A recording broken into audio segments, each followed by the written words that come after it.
Mr. DJ Rose, Verkeezy, and C's. Welcome you to the No More Black Tears podcast. Black tears that's heaven sent. Barack the first black president. I love my black skin. I love walking in black excellence. Black power, let's represent. All black, that's evident. I'm sure MLK and Malcolm X both didn't die for the hell of it. Strap a seatbelt, go and sell the land. What makes you think that we would sell our land? We wouldn't sell out now. What makes you think that we would go ahead and try to sell out then? No more black tears, black on black kids. Love us as is, love with passion. Paying black bills, learning black skills, making black meals. Black is backing. Big shout out to Fred Hampton. I'm black and proud like I'm James Brown, but I ain't doing no acting. My people here from the motherland. This podcast now active.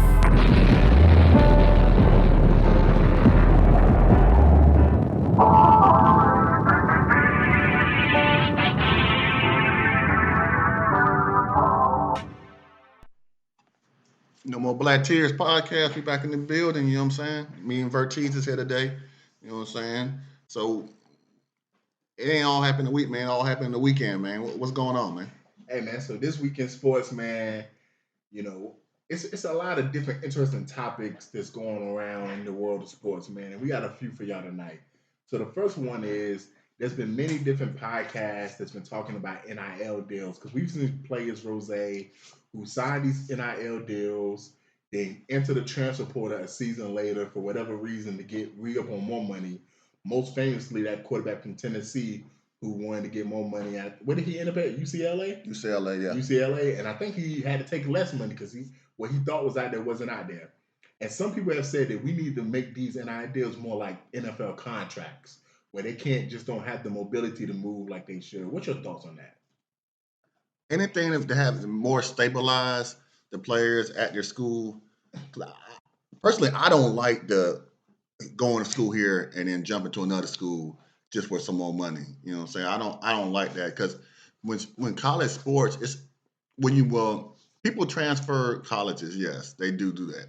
But people rep their college, you know what I'm saying? Most of the time. Like when you go to a college, you're proud of the college you went to. You know what I'm saying? Either you got there, you earned your scholarship and was able to get a ride, or you had to pay for it. You know what I'm saying? So they represent their college. You know what I'm saying? So for them to be able to just jump ship whenever they want to, I don't really like that. So if they could be held to some kind of standards or contracts where they have to be there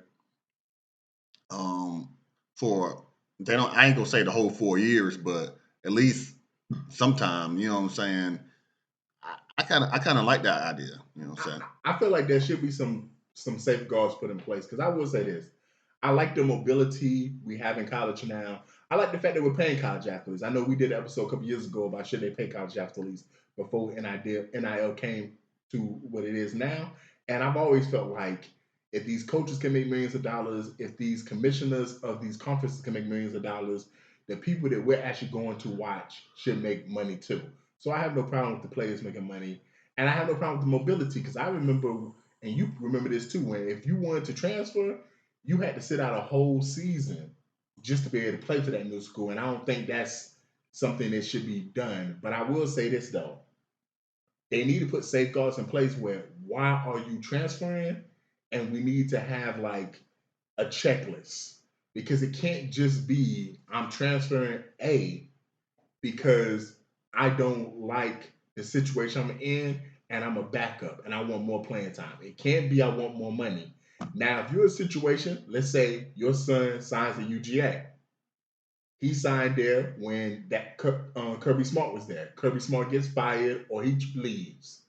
I think it's more than fine if he feels like I don't want to play for this new coaching staff because this ain't the coaching staff that recruited me. I want to go somewhere else. I have no problem with you going to the transfer portal because of that. Mm-hmm. You know, if there's an incident between you and the coach, that's documented. It's documented with security campus, with the administration. They can say, yo, y'all have these issues.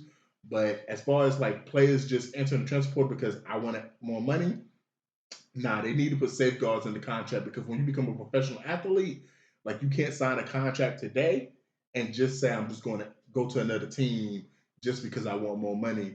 No, you have to sit out. It's a very messy process. There's a lot of things that go on that make it very hard for athletes to do that. And I feel like if you're going to pay these kids like professionals, then we, to an extent, we have to treat them like professionals. They can't just be able to just up and move as they want. Yeah, and I agree with that because they're getting the money, but then they're like, oh, either I want more money or this situation or whatever, this looks a lot better for me. You know what I'm saying?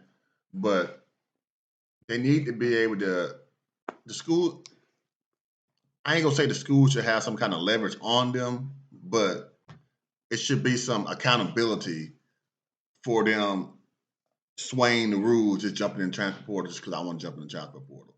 You know what I'm saying? And I don't have a problem with how when Deion went from Jackson State to Colorado and he took a lot of his players with him. Wow. I don't have a problem with that. You know what I'm saying? I don't have a problem with that. But as far as I played 1 year here, oh yeah, I'm going to jump ship here and go here. And also like, because speaking of that, you know, your top boy Todd Gurley was on the podcast talking about that recently, right? he said he would have went to He would have went to all the schools that three or four. All the schools that recruited him. He was spending a year at them. Yeah, we can't have no shit like that now. Yeah, no. You can't be a Georgia Bulldog 1 year, a Florida Gator the next year, and then now you a USC Trojan another year. You know, we can't have no shit like that. Yeah. So, and some of these guys have been to. It's like they've been traded. Like they've been to 4 schools, and then they're playing on their 6th year. Like Trinidad Chambers, I think this is on his 3rd team. Ole Miss is his 3rd team, 2nd or 3rd team. But it's like he done been playing college football for 6 years. Yeah. Like, come on, man. I know you want to get the bag, but some of that stuff got to end too. You know what I'm saying? I ain't gonna say it got to be an age limit for some of these people that's playing college football or basketball, but 6, 7 years, 8 years. Some people. The one guy from Miami he was on 9 years. Yeah, 9 years. Like, come on, man. Come on, man. Like, just imagine if he was getting paid for those whole 9 years. Yeah, that would have been crazy work, bro. That would have been crazy work.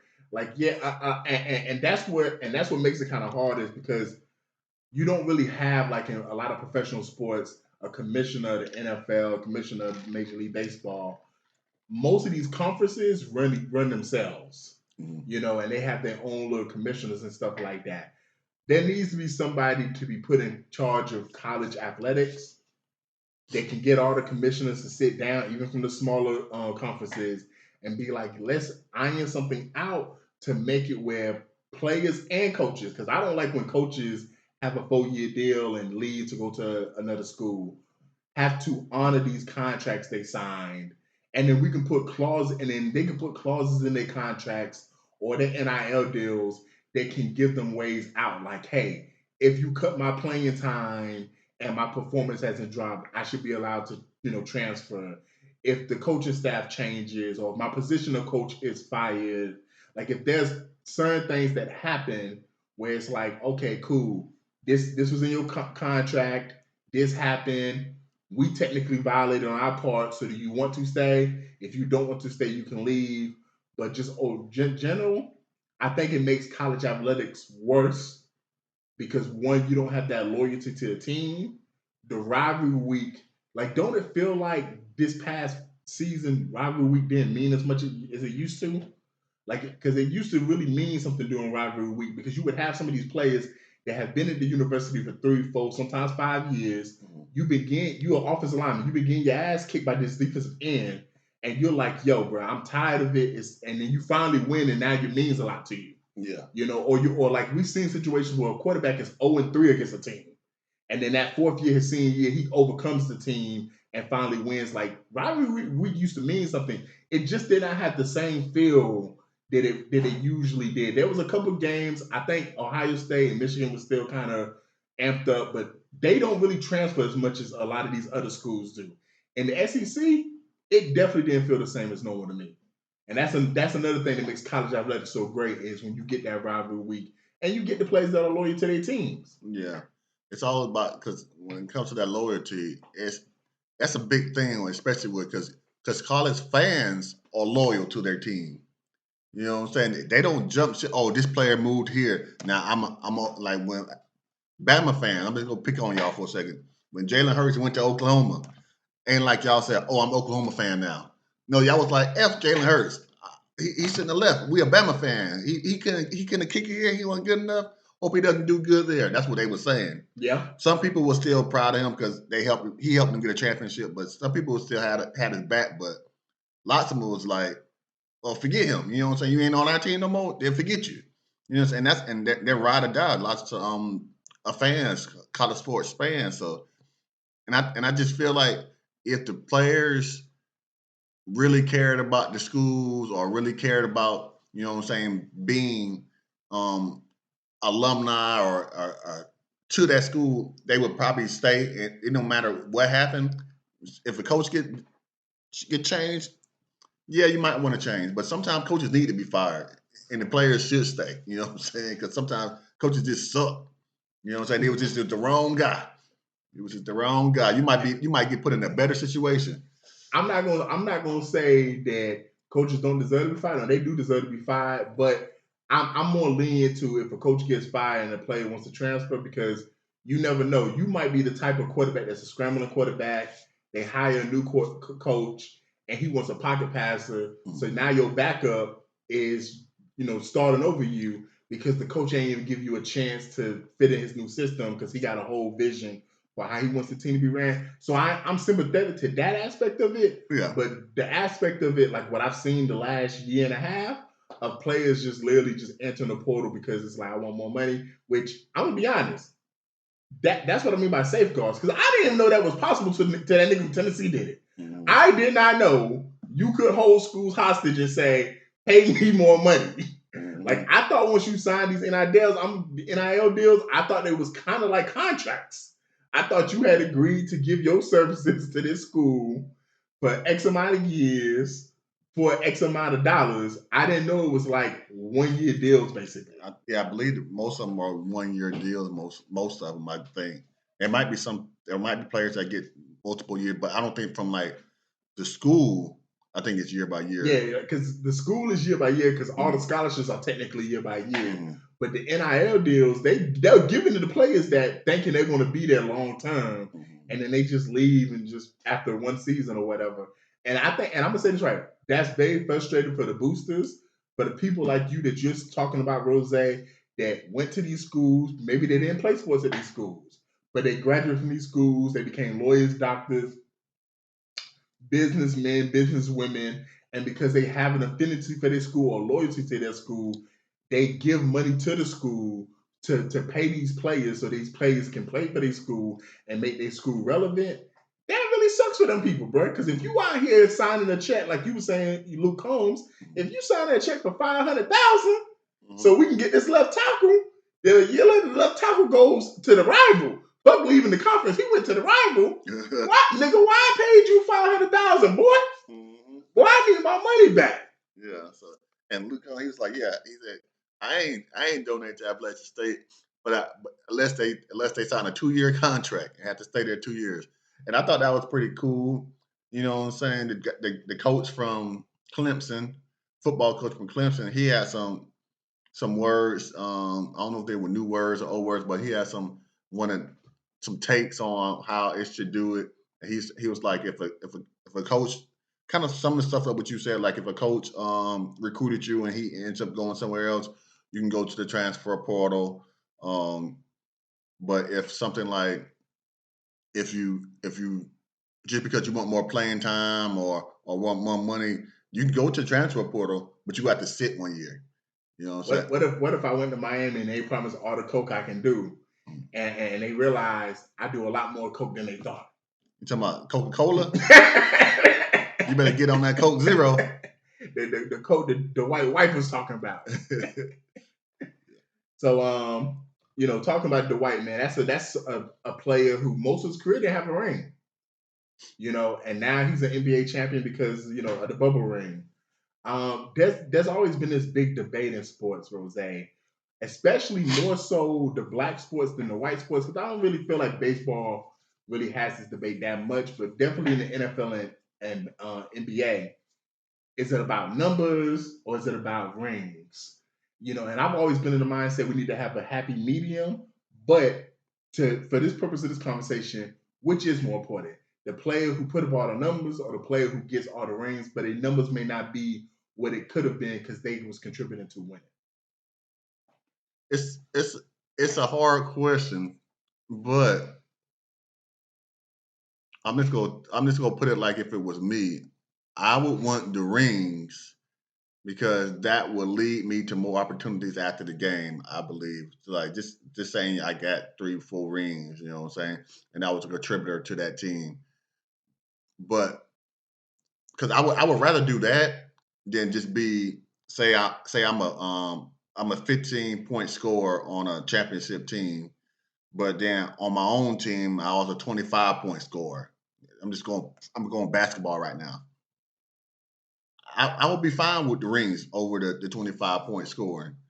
But in football, say I'm a wide receiver and I'm the second string wide receiver on this team, but I got 3 chips, but I could have been, you know what I'm saying, TO on the other team and just be third in receiving yards and receiving touchdowns all time in my career and have no rings. That doesn't make him a less of a player than some of the players that got more rings than him, but people look at them differently. People look at people differently when they don't have a championship ring. More, I want to say more in basketball than football, but I feel like it's more in basketball than football, but they say it about both of them. I think it depends on what position you play too in football. Yeah, for me, I ain't gonna lie, like the money is nice, and some people may hear this rose and they be like, man, y'all just capping. Man, I feel like for most of us that are competitive, you play to win the game. Mm-hmm. And at the end of the day, like I want to win championships. Now, if you're telling me the difference between me having 500 million and just 50 million, or let's just say 25 million, is the rings. Okay, cool. If we're gonna be that drastic with it, that's a big gap. Then give me the money. But most of the time, I see a lot of situations where a player signs for a 200 max here, but they could have stayed with their team and played for 150.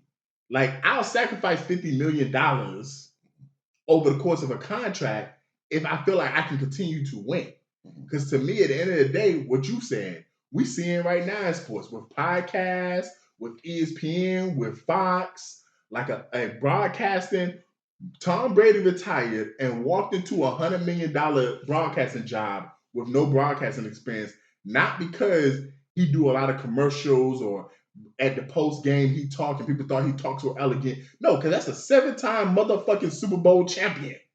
And if you can get a 7-time motherfucking Super Bowl champion to break down the game, you're going to get viewers on the game. Like if LeBron was to retire, I'm pretty sure CBS or ABC, whoever doing the NBA, would love to be able to pay him that kind of money. But hey, they can't afford LeBron. So it's like at the end of the day, the rings do matter because they will give you other opportunities. Also, if you're contributing to winning, like you're gonna enjoy playing the game more. Like there's too many players on some of these sorry ass teams, bro, that you can just see they don't give a fuck, bro. Like they sit in that games, they don't care, man. And some of these niggas be quote unquote depressed or whatever. Like winning matters, bro. Like winning games and being in the winning situation matters. And a lot of times, if you're in a winning situation, you're gonna reach your potential 9 times out of 10, to be honest. Like if you're a good receiver and you're playing with other talented people, you're probably going to put up maybe not the same exact numbers, but you're going to put up good numbers in the flow. You're going to be efficient in what you're doing. So you might no longer be a 30-point scorer. You might drop down to 25 points, but you're not going to have to take as many shots because I'm be honest, some of the best years I saw Kevin Durant play was in Golden State.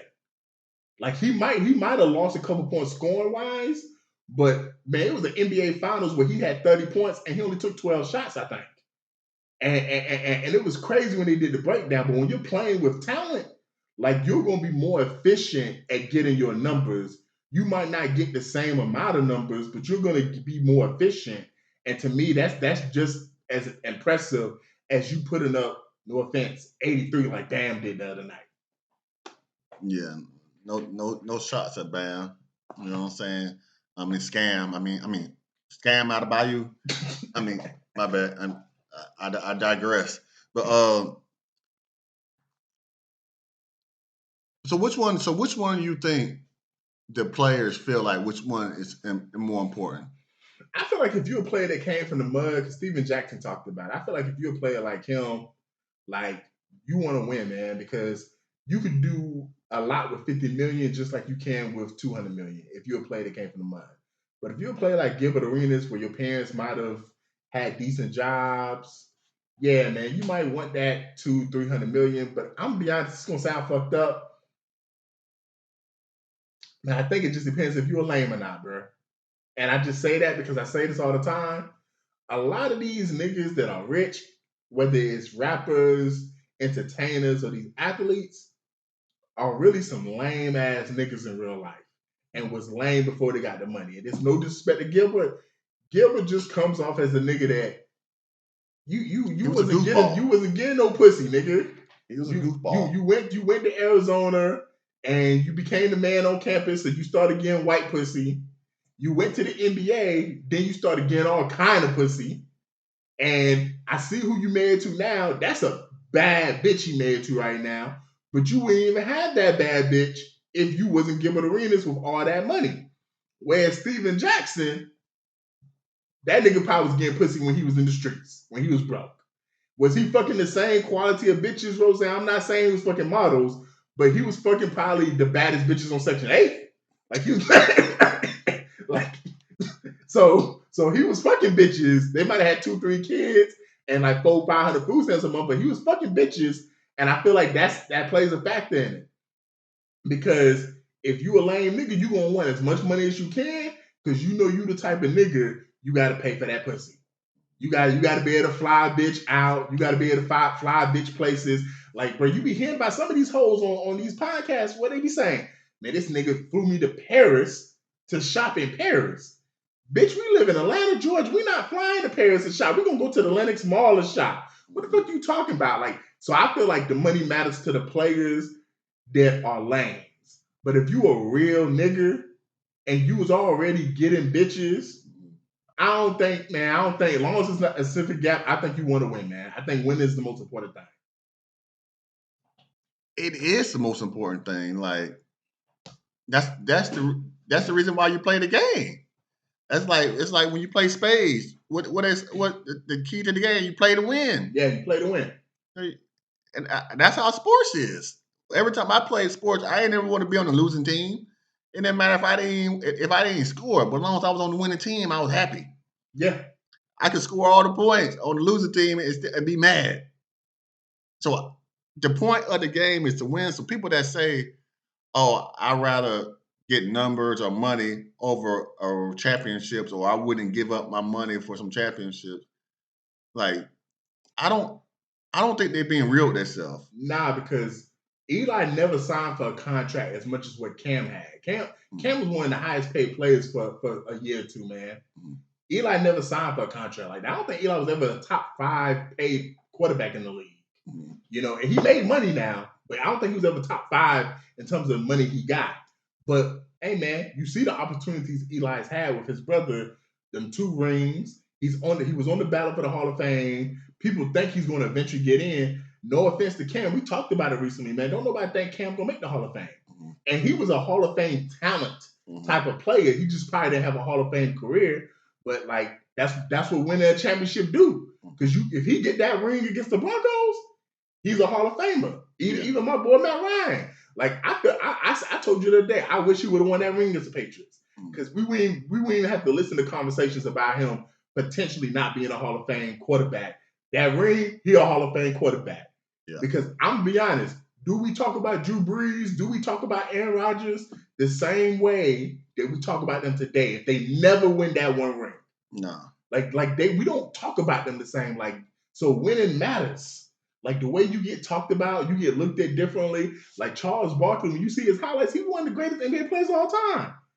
But to be honest, if you want to be real, my generation and the generation behind me, they use Charles Barkley as a punching bag and a punchline for ringless players. Mm-hmm. And I be watching Inside the NBA, and I'm be honest, that nigga Kenny and Shaq, every chance they get, they try to remind that nigga that he don't got a ring. And that nigga be trying to tell Kenny, but I was the bus driver. And Kenny be like, I don't give a fuck. I got 2 of them things. I had an NBA record 3s in the finals.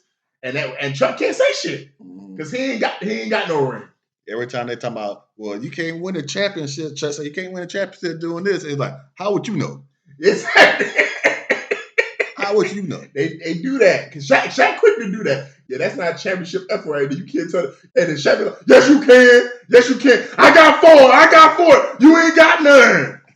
Like, and let me tell you, that is such a, when you in the situation, it's almost like, if you and me get into the debate about how to raise kids, I ain't got no kids. So I can give all the theories I want, but at the end of the day, I ain't got none. So we can't even have a conversation like that. So, yeah, no, winning is definitely important, man. You put me in a situation, give me the rings over the money. I'll make the money through endorsements. I'll make it with opportunities off the court or field, and I'll get my opportunities to make money. But, two sports that make a lot of money, NFL and professional wrestling.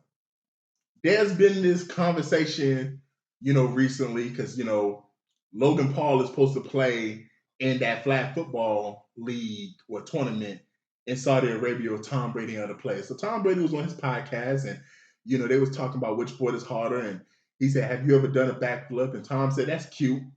And then Cam chimed in on his podcast and said that, professional wrestling ain't that hard, that he could do it, but they can't do what he do.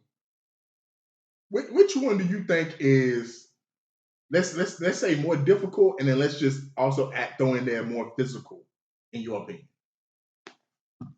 Probably more difficult would be wrestling, because with wrestling, you also have to act too.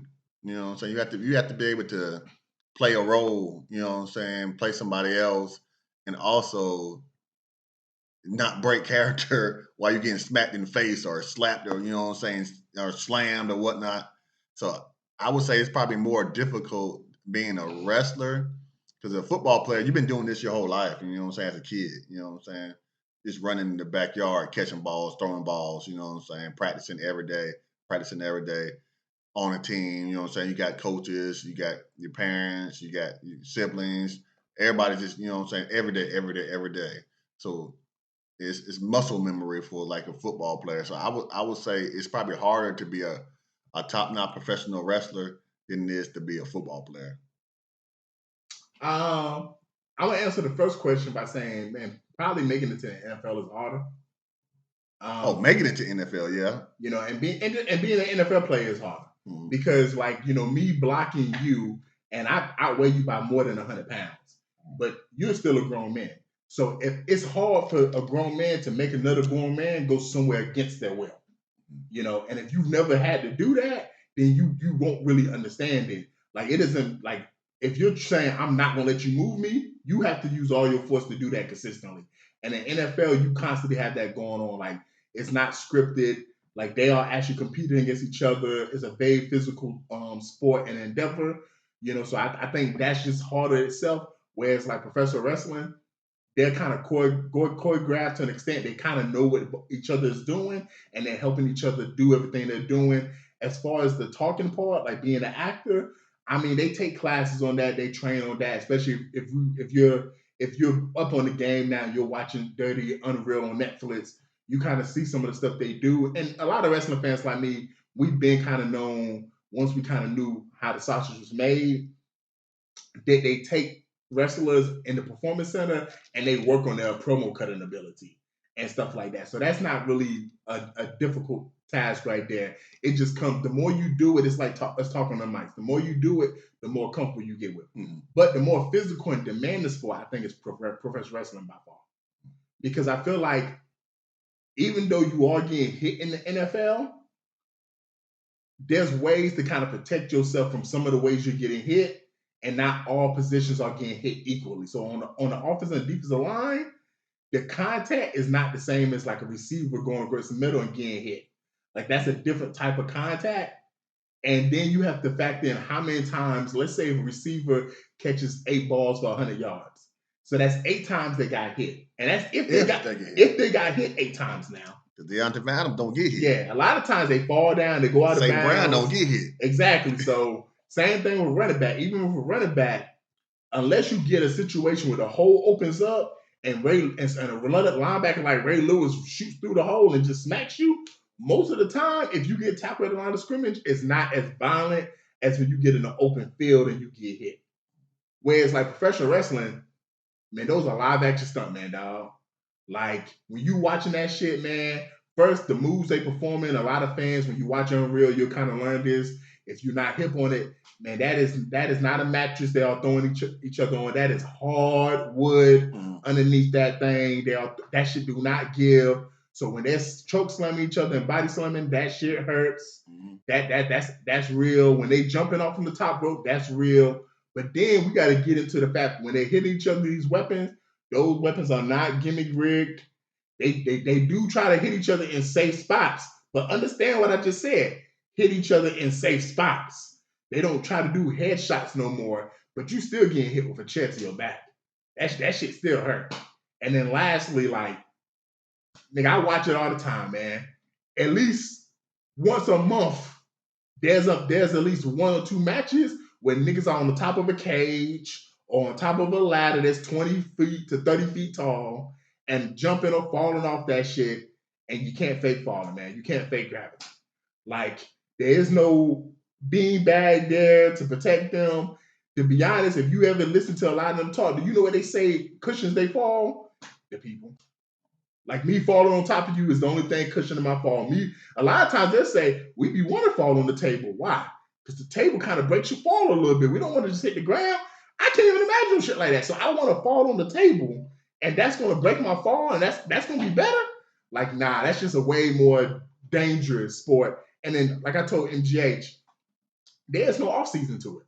That to me, that would put it number 1 just there because there's no offseason. They're doing that shit year round. There's no like, A. Seth Rollins, A. Roman Reigns, we're going to give you 3 months off and you can just chill or whatever because of the fact that we're not going to have no TV for a while. Nah, they have to do that shit basically year round. They have 3 shows they do a week usually because they have the shows that we see on TV, but then they have the things called house shows where they're doing the shows that we're never going to see unless you're at the show yourself. And those shows are more violent than some of the shows we see on TV most of the time. And then you get a pay-per-view every month. So some weeks they have to wrestle 4 times a week. Versus in the NFL, we're just playing 1 game a week and we're only doing it for how many months a season? And then we offer more than half the year? Like, nah, the more physical, demanding sport to me is professional wrestling. Yeah, I can get that. Harder to do. Now that I'm thinking about, I now that you broke it down, how they take classes and things like that, I'm just thinking like off the street, you know. Oh yeah, off the street? Nah, off the street, like your first day, that shit would be hard because you'd have to learn the moves, you'd have to learn how to talk and everything. Mm-hmm. But yeah, because I'm just because you play sports your whole life, you know what I'm saying. Off the street, I would think. But now I'm thinking about But if you're passionate about professional wrestling to that point, you've been doing that since you was a child, at least the talking part. Yeah, you know what I'm saying. But you ain't gonna go in there and say, "Oh, I get my same character." Yeah, nah, unless you that nigga. Like, it happens very rarely. It happens, but unless you got to be that nigga where they like, "Hey, we want you to be Rose." Yeah. Most time it's like, "Hey, man, you was Rose. We want to make money off your name. You gonna be DJ Black now." Mm-hmm. Why? Because I'm black. Yeah, man. You say you DJ Rose, we calling you DJ Black now. Shut up, Black. Any final thoughts on Rose? Final thoughts, man. Nah, man, you know what I'm saying? Championships ended today for college basketball and March Madness.